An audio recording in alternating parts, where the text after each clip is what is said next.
everything we love and everything we confuse for love. And now your host, Jasmine Torres Allen.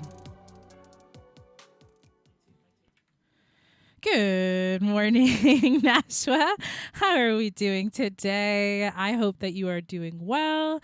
You are listening to Love Lessons with Latina on WSMN 95.3 FM, 1590 AM. And you can hear us live on Love Lessons with Latina's Facebook, YouTube, FGM, or First Gen Multimedia. You can check us out on our channel. We have all kinds of awesome content. Or you can go to our website and check us out on our website, fgmshows.com. Big shout out to our sponsor. Big shout out to Carla over at Riviera Nayarit.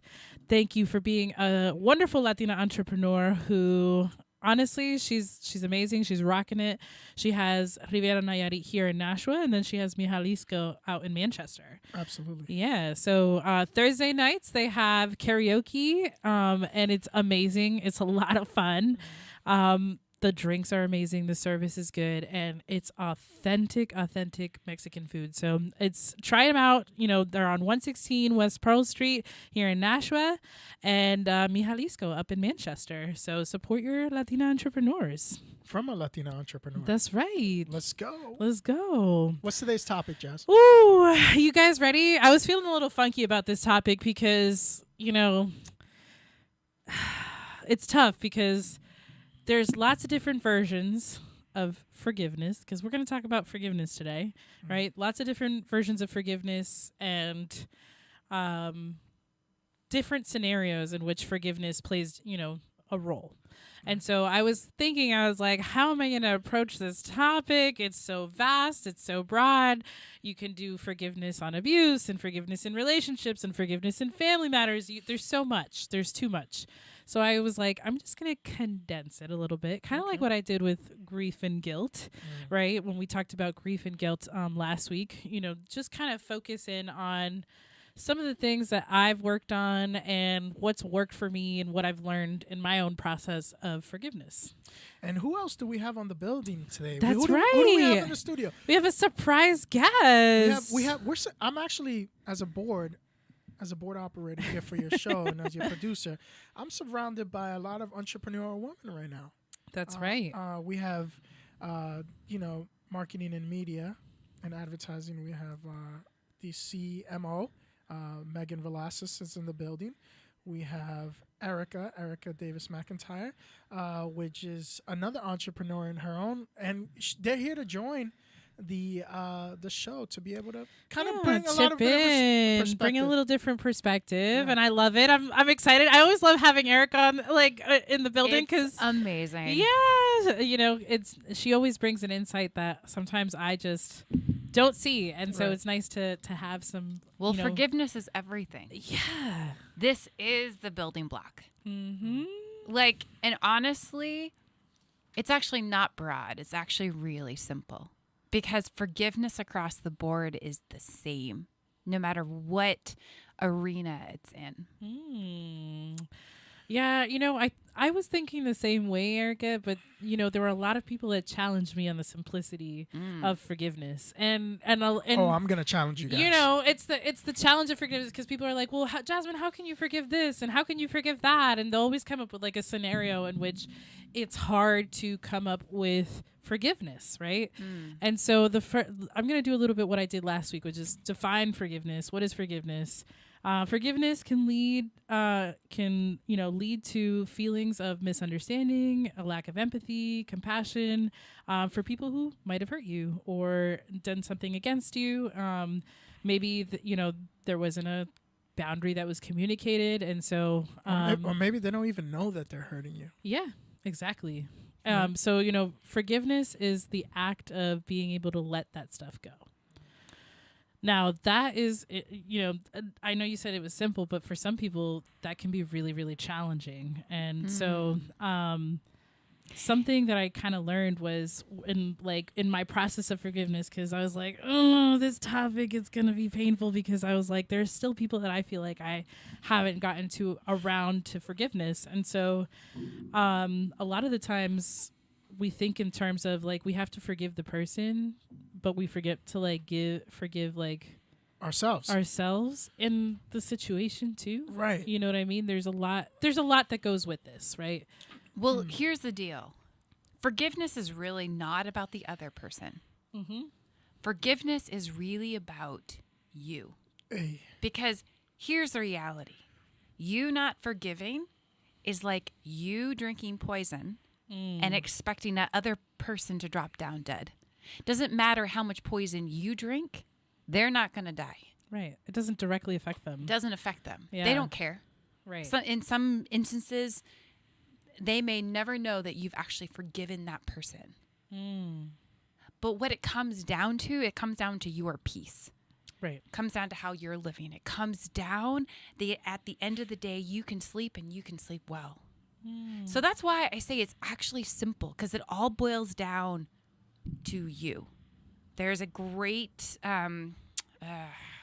Jocko Wilkins, or anyways, can't remember his last name, but he wrote a book called Extreme Ownership. And that's the concept. Like, extreme ownership is all about you taking ownership, all about you, like, not putting it on anybody else, looking at what you can control. Right. And that's why it also comes down to, I'm going to say it, your thoughts. It does. It does come down to your thoughts. And some people are like, well, what about the anger factor in forgiveness? It doesn't just always go away. And something I recently learned in my own forgiveness is that I learned to separate anger as its own person. I looked at it as its own person, and I was like, you know what? I'm just going to personify my feeling really quick. Where does that come from? And I just thought to myself, I'm like, that anger is usually a boundary I did not communicate right off the bat. And so that with the ownership part, that extreme ownership, I was like, that is a part I have to own and recognize that sometimes I play in my own toxicity. And it's the thought you're thinking about it. Right. Right. Because if you're just thinking, oh, it's their fault, it's their problem, like you're not accepting any, because it takes two, right? A relationship is about two people. Right. So there's something that you did that contributed. I loved your point about, maybe I didn't set my boundaries and I didn't, I allowed that person to keep pushing and keep using me and abusing me. You got to own that. Right. And then you got to say, okay, and sometimes it starts with, you've got to say sorry to yourself. You've got to accept that, you know what? I screwed up. I didn't act the way I wanted to act, and I need to forgive myself. And because if you don't, you're going to continue to create that same pattern in your life. Right. I was thinking about that. I'm glad you brought that up. I was thinking about this, and I was thinking about this topic, as we were, kind of planning for it to happen. right. Yeah. And we're so conditioned as men to never be good enough, to never be doing enough, right? And then I see other, I look at my life, and I look at and I was reminiscing with my wife yesterday, and I was like, the biggest challenges that I have is disconnecting more from men than from previous girlfriends. Because, it's something that it didn't work out. We move on. You live your life. I live my life. And that we had something, and then boom, we're growing into a different dynamic. But as in from men, I'm speaking for I know you. No. I like it. I was just going to say, but who defines what is good enough? I'm gonna come back full circle. I'm gonna come back full circle. I promise. So looking at these situations of not being adequate enough, not being real enough, not being raw enough, or maybe just not learning. I mean, acceptance and forgiveness for me was harder when I was younger because I was always conditioned never to be good enough. Because I had that pressure of like, if you're good enough, then you're going to be comfortable. And if you're comfortable, then you're going to settle. And if you settle, then you're going to fail. So moving on towards that dynamic, I looked at my peers growing up. I saw these young men that were never good enough. Never good enough from their household, never good enough for their city, never good enough for their community. And this is why you have commonalities where these young men are finding common grounds of individuals that are never good enough, and they're always trying to compete to get one up on each other, to try to feel inadequate. Right? And for me to understand that, for me to leave that dynamic, I had to forgive myself for this false information that I was taught. Well, something else that I kind of came across too is that sometimes as children, we're raised to be loyal to the point of past abuse. Right. You know what I mean? Like be loyal, even like because I love you. Yeah. Even though I might be emotionally abusing you, Yeah. or I might be, but it's all for the best. All for the best. Right. I love you. I love you. I love you. I want you to be better But you're than me. You're conditioned Yeah. to be loyal enough and hold on to sometimes that anger, right? Because sometimes we hold anger and resentment again, like for other people too. Right. Sometimes we hold it for other people, and we're like, I'm angry at that person because this person is angry, Right. and so I'm not going to forgive you because they didn't forgive you. Yep. And so you hold on to that, and you're like, I'm being loyal even past the point of abuse. And there's that chain reaction. Your parents' drama is now your drama, is then your kids' drama, and then all of a sudden I was talking to you about this. When I was in South America, there was a family member that my family didn't speak to, and I didn't even understand that whole disconnect. But I approached that individual, and I said, I don't know why you guys don't talk. I mean, I barely don't hear any like the conversations of you guys talking bad about each other, but I just don't understand why don't you come together? You're so close. And it took me, I was like 6 at the time, to go over there, ride my bike over. Don't go to that neighborhood. Don't go to that street. Those people over there, we don't talk to them. But why? And then that's when the kids start asking, and the adults get frustrated. They're like, just don't ask. Just don't. Don't Yeah. ask. Just don't go over Just be there. loyal to me, and to my pain. Yeah, exactly. And it's like like Yes. Erica said, it's like passing the cup of poison over to the Right. next generation. Right. Oh, it's generational curses. Right. Yep. It's exactly what it is. So in order to be able, as a man, and especially in my community, especially what we see common in the BIPOC community, in order for me to be able to understand that dynamic, and I think we talked about this before, how you approach other individuals is, don't see them for what they do, don't see them for their actions, but see them for their pain, right? And then understand, like, I understand you. I'm not going to acknowledge you because you're speaking out of hurt, but there's something that I have to forgive myself in order to understand you and where you're coming from, because I was there at one point. I was lost and hurt and in pain and felt like I didn't belong. Right. And that takes self-awareness. Yeah, That takes self-awareness. Yeah. And it takes people sometimes a long time to come to terms with their self-awareness. And, when I was in school, I was learning, how to teach people about forgiveness. And there were 4 stages of forgiveness, right? Uncover your anger was the first one. Right. So identifying and being self-aware that you are angry and holding on this resentment that doesn't even hurt the other person, doesn't affect their lives. They keep living and keep moving on and keep going. Right. And you're still there holding on to that anger, resentment, and you don't want to forgive, right? Yeah. And then you have to decide to forgive, because then you got to come to terms. All right, am I going to keep holding on to this anger, keep holding on to my cup of poison, right? For what benefit? Right. Right? What am I trying to suppress? What am I trying to keep holding on to? Right. If they're going to continue their life, why can't I keep moving on with mine? Right? And then working on that forgiveness, which is the third part, which is deciding to work on that forgiveness, because forgiveness is a process, because sometimes you're brought right back to that trigger, or you've like let go of the cup of poison, but you're still watching it and you're still looking at it and you're still obsessing over it, and in reality you still haven't let it go, right? And then you have to release from the emotional prison that you've put yourself in. Easier said than done.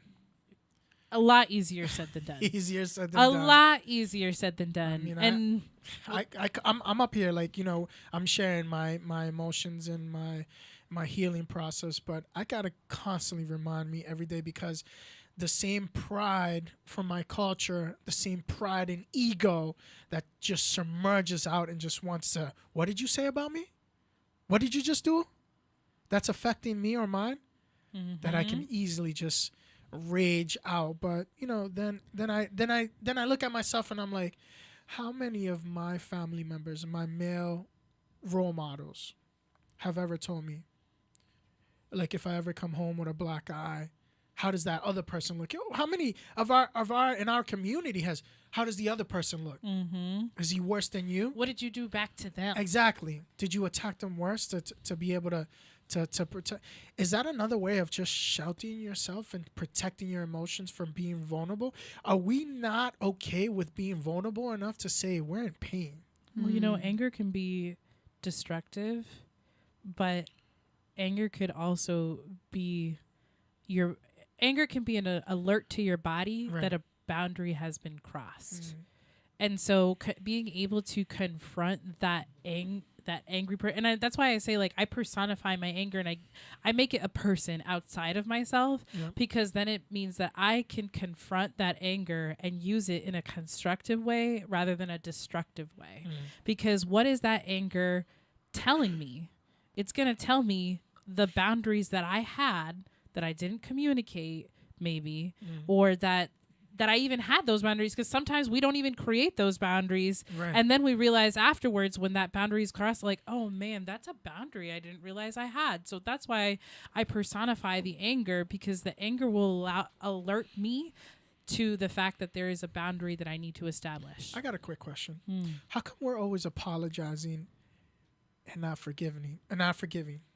What do you mean? Because, like, you just asked about the boundary that we didn't set. Yeah. And then somebody crosses that boundary, and then we assimilate, and then we're saying, oh, I'm sorry. Oh, I'm sorry. You notice that? You're always apologizing for something that you had nothing to do with, that you didn't cross that boundary. You didn't do anything wrong, but we didn't do anything wrong, but we're always apologizing. And then we're so defensive when they're like, oh, it's all right. Like, what do you mean it's all right? Like, you didn't take my apology seriously? And that's the lack of acknowledgement from the other person. And the thing is that it's like Erica said, we have no control over the other person, the situation that's happened. It's already happened. Yeah. We have no control over it. So now we sit and we're festering over something we never had control over. It doesn't make any sense to harbor those feelings, because it only does damage to you. It does not do damage to the other person. It doesn't change what the situation happened. It literally just consumes you. And like you said, it's like we've been conditioned to those people that are like, I'm sorry I did this. I'm sorry. I'm sorry. I'm sorry. I'm sorry. I'm sorry. That's a response from your body telling that you need to confront some of these things that maybe you've not let go, but you've just been letting people continuously cross those boundaries and you don't communicate them. If I may, I got another question. How do you find the willpower to forgive not only yourself but somebody else where you've been nothing but completely vulnerable with? How do you find that willpower? People get angry with me about that, because I think in my own process of forgiveness is that I've come to recognize that it doesn't matter how vulnerable you are with someone, they're still human and they're still going to cross that boundary. They're still going to make mistakes. That's huge. You saying that just makes me kind of like understand that you are in your healing journey. Well, I just think healing is a continuous. You say I'm in my healing journey, but it's a continuous, like, fluid journey. You know what I mean? But at the same time, and I know, because like I have family members who can't forgive each other, and they're like, but they've done this. No, but they've done this and this and this and. Like, I just can't bring myself to forgive. And I'm just like, how can they do that to their own? It's like Erica said, it's like, it's holding on to that cup of poison and continuously drinking it and continuously drinking it and continuous. And like I said, it's like you're being loyal to the abuse that you've always had. And you're being loyal to the anger. Right? And if you personify the anger, you make it a person, and you're talking to that anger, why is that anger holding on? why are you choosing to hold on? Right? 2 points. I'm like bursting over here. Yeah, you yeah. guys are amazing. Yeah. Totally awesome. But I think there's actually a deeper issue. Okay. So there's 2 things. Love Brene Brown. She talks a lot about vulnerability. And to forgive, you've got to be vulnerable because it takes looking at a deeper level, right? So Brene Brown, she was this person that looked at people and said they're lazy. They're not living up to what they can do. Look at them just being over there, whatever. She had a conversation with a friend, and her friend was just yapping at her about how mothers that are breastfeeding don't breastfeed. Like, how could they not do this very basic thing for their children? And inside, Brene Brown is thinking, oh my goodness, I can't breastfeed. My body literally cannot produce milk. And in that moment, Brene Brown realized people are doing the best they can, because if I'm doing the best they can, they're doing the best they can. So that's like one major thing. And then the other is this idea of perfectionism. This is like part of the deeper issue why people don't forgive, because they're holding on to these crazy, ridiculous standards for people, themselves, like all the way around. And if you can't live up to this perfectionism, and that's what you were talking about, Oscar, Right. earlier with like when you were younger, like this is ultimately like you just thought, okay, I got to get it the first time around. And if I don't get it the first time around, I'm no good. I'm like scum of the earth. But we think about when we first start out on this earth. We start out walking, just that very basic human function that most of us have, right? Right. How many times do you fall learning to walk? A lot. A lot, a ton. And so if success is built on top of failure, why do we think we grow up and we start to take on these new challenges and these new things, and we just got to get it, bam, right out of the gate? And then we hold people to that standard. We hold people to those Yeah. high perfectionism standard. And that's where it comes into, and we say, nope, you screwed up. I'm not that's it. Like, you don't get my grace whatsoever. Wow. I love that you said that, like, how you brought up Brene Brown and like, I can't breastfeed.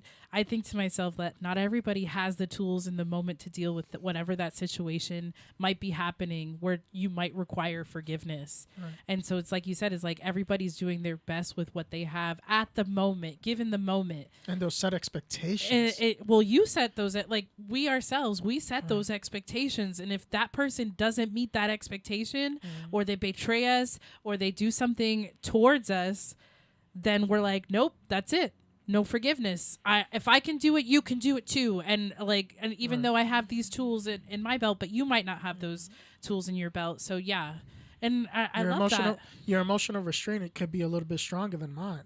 You know what I'm saying? And that capacity on how you view things are a little bit different. Your emotions could be set aside a little bit more because you're conditioned not to feel. I mean, we battle with it all the time. I'm like, it's rare to have somebody from our older generation look and say, are you sad? Are you mad? I feel like that's why I'm always questioning my surroundings, is like, because I'm trying to figure out where their emotions are at to be able to kind of read the room and say, okay, this is how I can deal with it. Because it's hard not to get emotionally involved in things that you're passionate about without forgiving yourself that potentially there could be a failure. But that's where it starts, right? If you can't forgive yourself, you're never going to be able to forgive anybody else. And so a lot of times, like if you're struggling with something, it's probably because you've not worked through those 4 stages of forgiveness. And it's true. It's an action step. I once heard this analogy, and this is really about learning. Learning is not just a passive, well, let me obtain the information. You've actually got to obtain the information and then implement it. Implement it, right? It's like walking. If you only ever walk with your left foot, you're going to walk around in a circle. If you only ever walk with your right foot, you're going to walk in a circle the other direction. It's only when you take the step to learn, implement, that you actually start working forward. And it's the same thing with forgiveness. Forgiveness is actually an action step. It is. It's not a passive. It's not, No. I'm just going to Oh, sit I'm back just gonna here. forget. Yeah. Because like some people are like, well, I'll forgive, but I'm just gonna give them their space. I'm gonna stay over here, and you Right. stay over there, and I'm just gonna keep living my life over here, and you keep living your life over there. But it's the same thing, and it goes right back to it. Is that forgiveness is an action, it's not passive. So Right. even though you've forgiven that Right. person in your mind, you haven't actively tried to forgive them Right. or done the work within yourself to forgive them. Mm-hmm. That doesn't mean get emotionally involved in their dilemmas, Mm-hmm. but just acknowledge them as human. Say that they are going through something. Understand that. Forgive yourself for not understanding before. Acknowledge their pain and and offer to be there for support if they need it. But again, forgiving yourself meaning that you don't have to get emotionally involved with your enemy to understand them and view them as humans. You Right. know. And sometimes it doesn't necessarily mean you putting yourself back into that situation. Like I want to Right. make myself Yeah. so clear. So Yeah. I was sexually abused and I have completely forgiven my abuser. And that happened for me pretty quickly because I know this very basic building block that if I don't forgive him, I'm never going to be able to move on with my life. If I didn't forgive him, I wouldn't have been able to go out and trust another man. And for a while I did. I had some issues with physical touch. I had some issues with being in a proximity of, because my body just naturally reacted. But when I forgave and when I truly at a deep level, really forgave him, I was able to move on and I was able to heal and I was able to have a life, a normal life. But it doesn't mean I'm going to put myself in a situation with that individual again to allow myself to be hurt again. Right. Because at the same time, you have to also draw your boundaries. Exactly. And that's where that brings it back to now, okay, your anger and your body has told you this situation is not a good situation. That's when you start to establish and recognize that there is a boundary and now you've got to set it. Yeah. And yes, you can forgive that person, but it doesn't mean now that you get to you let them cross that boundary Right. again. Right. Yeah. Hands down. Tell me about those boundaries, Jasmine. Okay, you've been hurt by a loved one Right. or somebody close or maybe just a stranger. And then all of a sudden you're acknowledging, you forgive yourself for maybe reacting out of character to drinking that cup of poison. What are the 4 steps after that, after acknowledging and forgiving yourself? So it goes back to now deciding to forgive. Yeah. So if you Decision is huge. yeah, because okay, great, you've uncovered your boundaries, right? Yeah. And now you've uncovered the anger, you've uncovered the emotions. Now it's deciding whether or not you want to forgive. Them. Do you? Yeah, them and yourself too. Right. Do you want to? Now you've decided that yes, I'm going to start forgiving. I'm going to start that process. And I say it because it's a process to forgive someone. And because a lot of the misconception around forgiveness is okay, well, now I'm forgiving them in my brain. I'm just going to let it happen. But you have to actively work on your forgiveness, which is the next step, is actively working on that. And that means now communicating your boundaries and letting that person know, okay, cool, I've forgiven you. I'm ready to move on with my life, but here is the boundary, and I'm just going to I'm going to let it go now, and I want to live my life. Right. I want to move on. And then you're slowly starting to release yourself from the emotional prison that you've put yourself in. And what it comes down to is you're allowing yourself to change your thoughts. Yeah. Because that's really the allow emotional. control. Yeah. It's the emotional prison. I love that. Yeah. That is what it is. You've put yourself into this box, into this prison. And when you start to change those thoughts, you start to open up those bars to that prison. Yeah. Give us an example for the listeners that are listening. Give us an example where you had a moment. We can go around the room if you like, and from different perspectives. But give us an example where you kind of sat back, and what was that feeling of forgiving yourself and then forgiving the other person, and how did you move on? Oh, you know what? There was a situation most recently. Had a fight with a friend. Words were exchanged. Heated words were exchanged. Yeah. And even though there was a lot of love there and a lot of passion there, those words still were exchanged, and it hurt me too, because I was like, in my head I was like, you're the last person I would think that would say things like that to me. Yeah. You know what I mean? And so like Those cut deep. that was when I had to uncover the anger, and I started and I realized afterwards, I was like, well, I actually never said that, I was dealing with depression.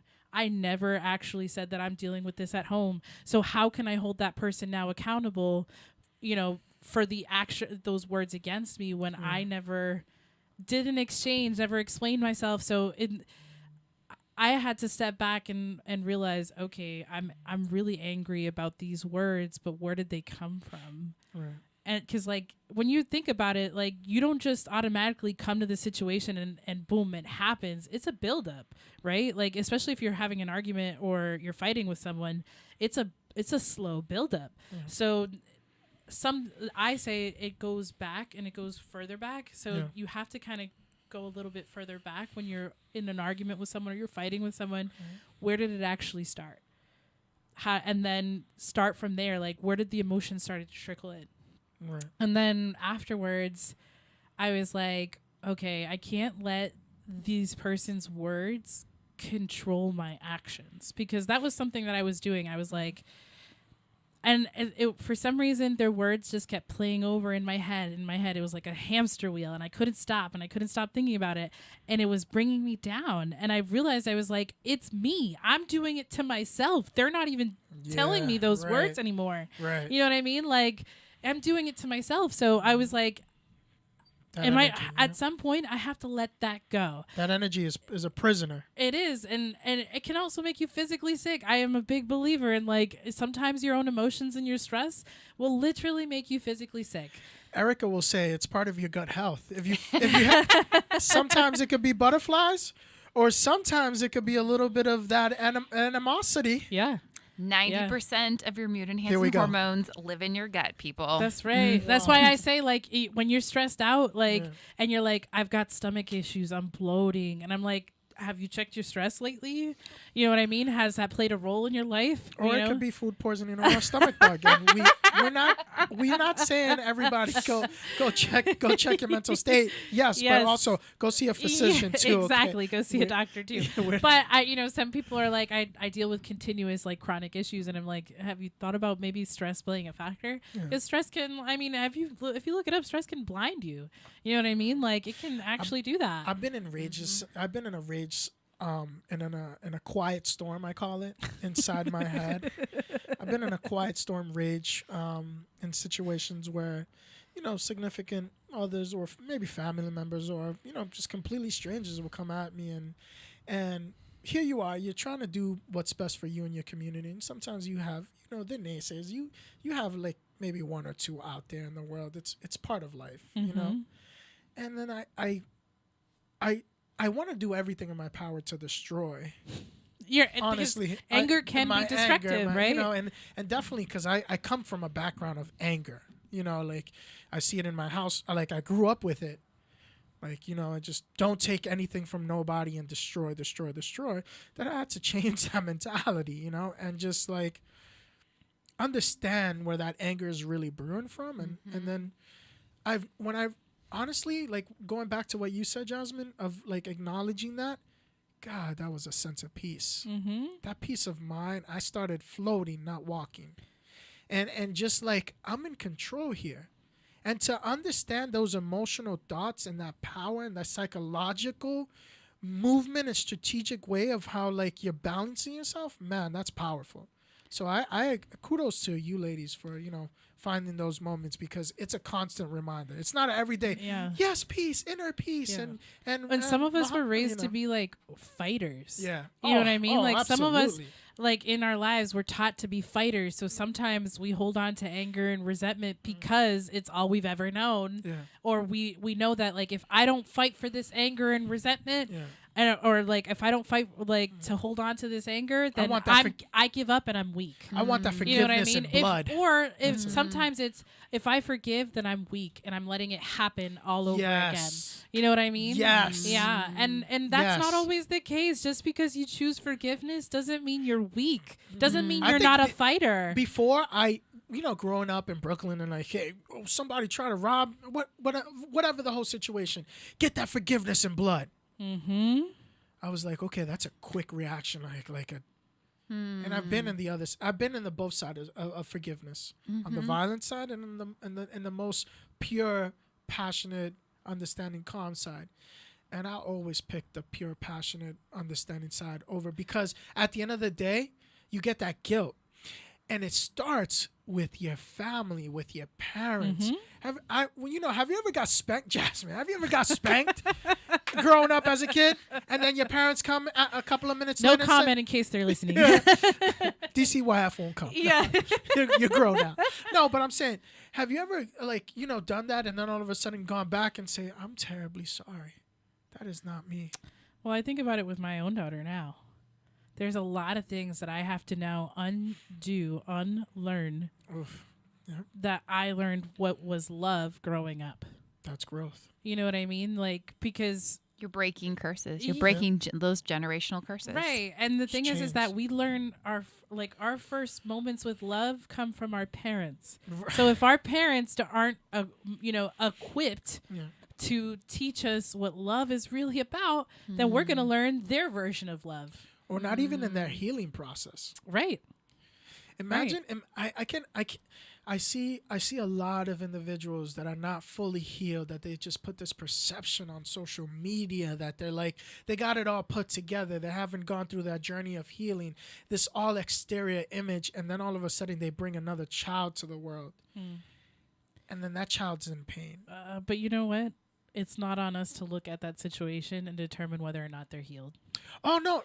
You know, No, and I know. I didn't mean that in a nice way, in the No. sense of like, No, you I know, get it. because like I think about it too. Like I think about my persona on social media all the time. People must think I'm like healed and on this love and light thing, and in reality, it's that's not it. It's more of a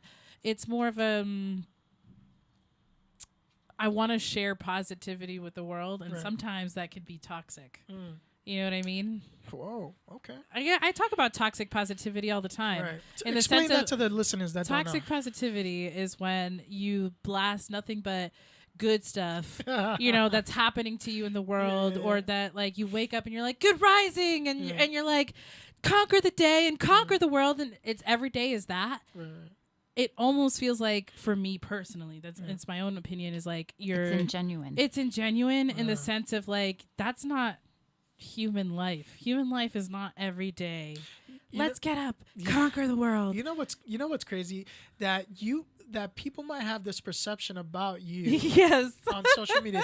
They might dislike you and they don't even really know you. They Yes. don't know. Like, it took me so much to gather my thoughts to try to inspire. I'm just projecting, and then all of a sudden they have this positive like views and what they share, and then all of a sudden somebody's in their dark, quiet storm, what I call it, and they're like, this person is just terrible. Well, that social media, that terrible comparison, man. It's like we're constantly trying to compare ourselves, and there goes that standard that we all hold ourselves to, Right. which is that perfectionism, so that when that person does something to us, we're like, nope, I held you to this standard. I saw you only this way, so that's why I can't forgive you. First Gen Multimedia CMO would call that a bunch of fluff. But here's what it comes down to, right? Because you're actually describing somebody that I used to be. Oh, okay. So I call it actually real positivity. Okay. Real positivity is because I think for a long time in my life, I think I was trying to keep just above the water. And so I was trying to keep everything together, right? And so I was. And the thing is, when you go so far to that side, you no longer feel emotion. Because if you're not willing to feel anger, sadness, fright, like all of these, what we might label, and this is just your thought around that emotion, right? What you're labeling is a negative emotion. I don't want to feel negative emotions, so I'm only going to think positive about the situation. But what happens when you turn off negative emotion, you also turn off positive emotion or happiness. You're not feeling anything on a deeper level. And so when you allow yourself, and it goes one way or the other, if you're saying, I'm not going to feel anything that's good because I've only had bad crap in my That's life. right, I 'cause we can't. have people like that You too. do. I can't possibly feel anything good because I've only experienced all this badness in my life. You're not feeling anything. You're numb. And so I had this realization in my own life that I was numb to all feelings. And when I actually allowed myself, like I gave myself physical permission to actually go there, I felt happiness. I can remember the first time in a long time that I actually felt angry. I was actually angry at something. And for me, that was actually a good thing. It was acknowledging. But this is what it comes down to, because I heard you talking about this a little bit. We have to be careful because we can say this circumstance, this situation, this thing is causing me anger or is causing me to feel happy. It's not the circumstance. It's your thought about the circumstance that is causing you to have that feeling that is also then is causing everything else that happens after that. You're in complete control of your thoughts all the time, whether you want to acknowledge it or not. And that's where it loops back around to that forgiveness because you're the only one that's standing in your way of forgiving that person. My thoughts are like a revolving door at a truck stop restaurant. 24 hours a day, 7 days a week. They don't stop. Yeah. Okay. Sometimes they're good. Sometimes they're bad. Sometimes they're optimistic. Yeah. And I would say about a little bit of 60, a little bit of 30, a little bit of 20, you know? Yeah, I would say mine, like, I used to be that, like, person where I was 110. like, I just want to be love and light. But then I Yeah. realized I was like, you're right. I wasn't being genuine in the sense of, like, And I people wasn't can sense that. Yes. Yeah. And it was after a while where I was like, this is the BS meter now kicking in. You know what I mean? And like, and I'm thinking to myself, I was like, we're just not feeling emotion. Like, period. I was like, at that point, I knew, I was like, I'm just choosing not to feel any emotion and putting on this persona or face or, you know, because last week we were talking about like it feels yucky sometimes to feel those feelings like of anger and sadness and crying and depression. Like we as humans don't like to be in those mindsets. We don't like to sit in those mindsets.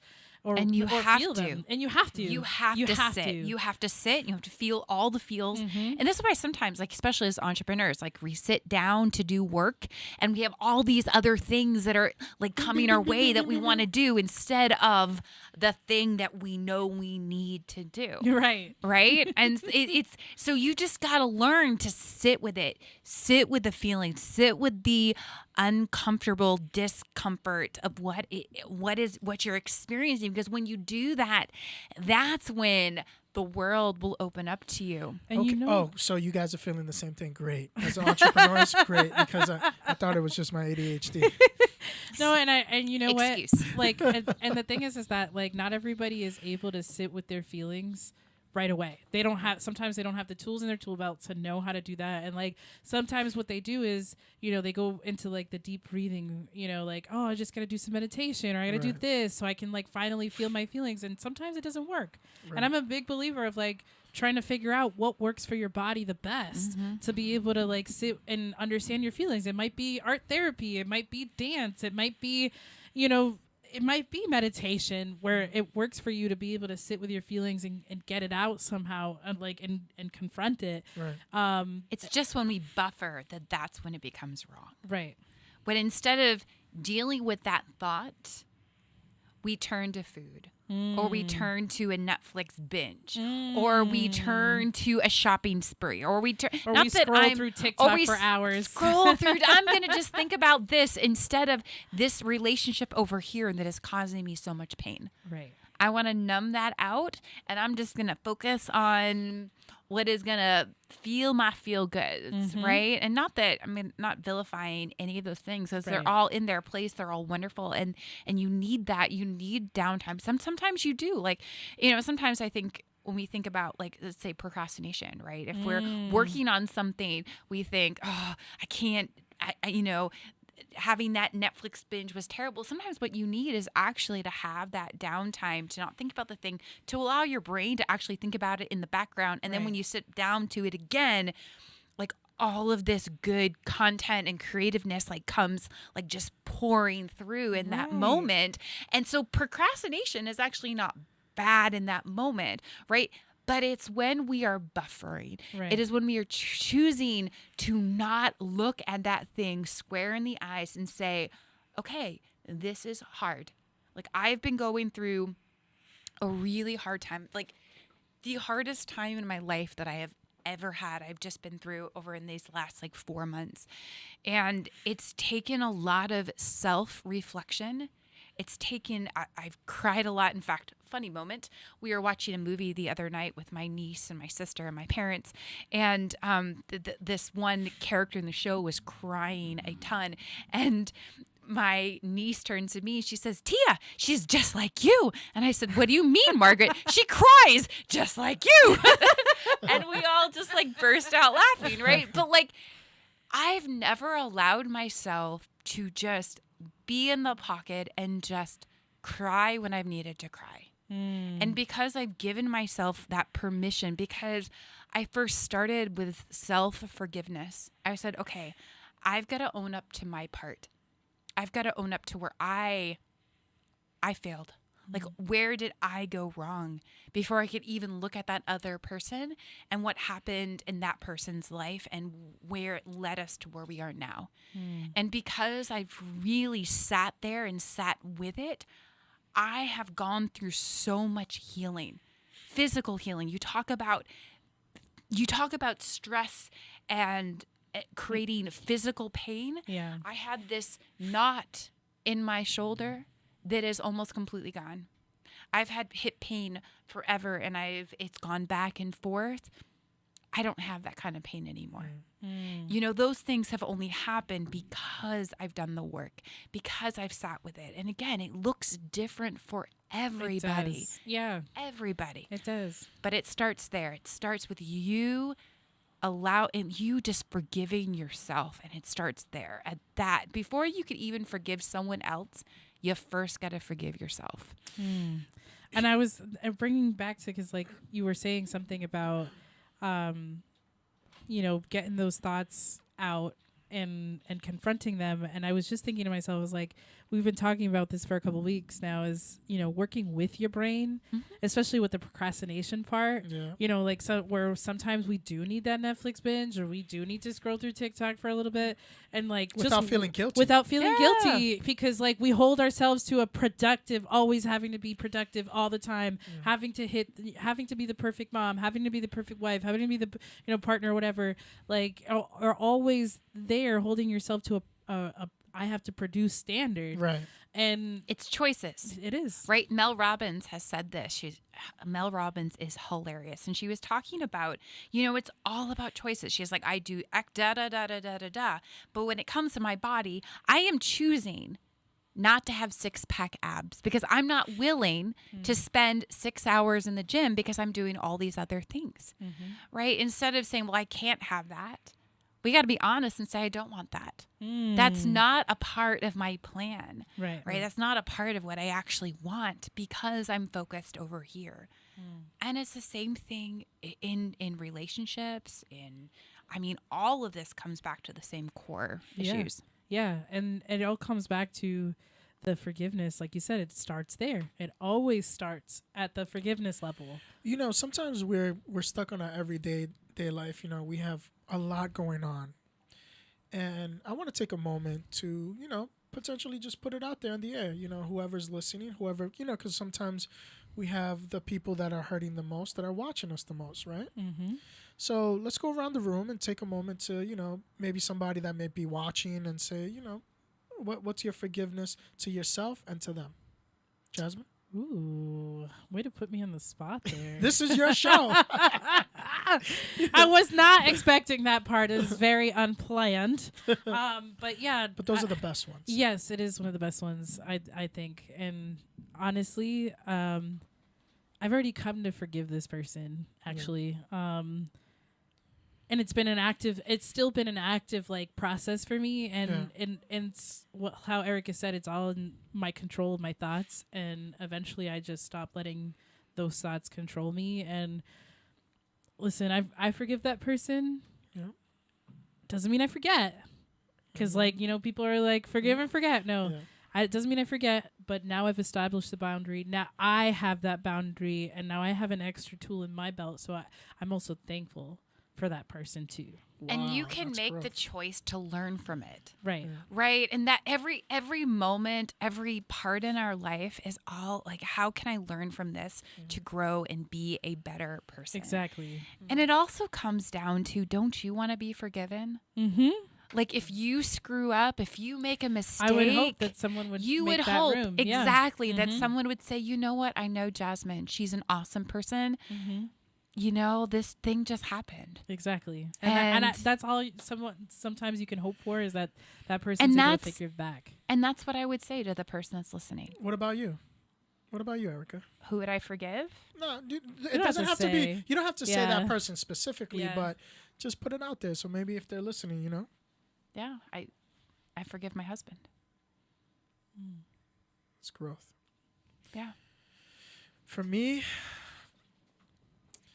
I mean, I forgive myself for feeling like I had to be put in to stay in a situation for the better of like my family, or maybe feeling responsible, because I always feel responsible for, you know, kind of just propelling forward for the family. Forgiving myself for letting somebody else's trauma kind of trickle onto me in my life, you know, because there's a lot of individuals out there that are suffering in silence and that have that quiet storm in their mind. And I think that it's time for them to I hope that through my forgiveness they're able to forgive themselves too, so they can move on, because, you know, misery loves company. Sure does. And they love to kind of squirm together, but they're not doing themselves a favor. They're literally just, it's toxicity pouring all around. It's like that sludge It's of such a like, sexy word, toxicity. but you know that type of here comes the other word, that trauma. Trauma, the the sexy word trauma. Yeah, that everybody likes to clinch onto. It's no good for you, but here we are. You know, you don't want to let it go. Right. Because you think you're letting a little piece of you go, but trust me, the person that is reborn, that person that you introduce yourself to, that you never knew that was inside of you, is so much better. Mm-hmm. Because when you don't, and I have very personal experience with this from an outsider perspective, Yeah. when you allow trauma to get in there and you keep it there and you don't forgive that person that perpetrated the trauma in your life or that person's life, it just wreaks so much havoc. You can never move on, and you can never It live. always comes back. It Yeah. does. I've always noticed. I was like, no matter what you do, if you don't forgive, it always comes back. Whether it's not, sometimes it's not even with the same person. Sometimes it's a whole completely different situation, and it's like the universe is giving you another opportunity to practice patience, to practice grace, to practice whatever it is that Etiquette, you're maybe. proper You know, etiquette. sometimes we're always asking the universe to be like, I want to be more patient. I want to be more this. I want to be that. And then when we're giving those opportunities, or we're having to repeat things because we haven't forgiven. And then we're wondering, like, why am I still stuck on this cycle? And it's because we haven't released ourselves from that emotional prison. Right. Mm-hmm. Take accountability for your actions too. Mm-hmm. That's right. Part And of that's the where growth. that extreme ownership comes in, right? You taking extreme ownership. Some Boom. people are just not ready, though, are they? I hope they find the time to heal. But it's taking that one step, right? It's not, think about that baby's walking. Yeah. You know, when a baby just starts to walk, we don't immediately say, okay, Keep walking. you know, Go. right, just get Go, it now. Go, kid. Go, kid. You Right. got this.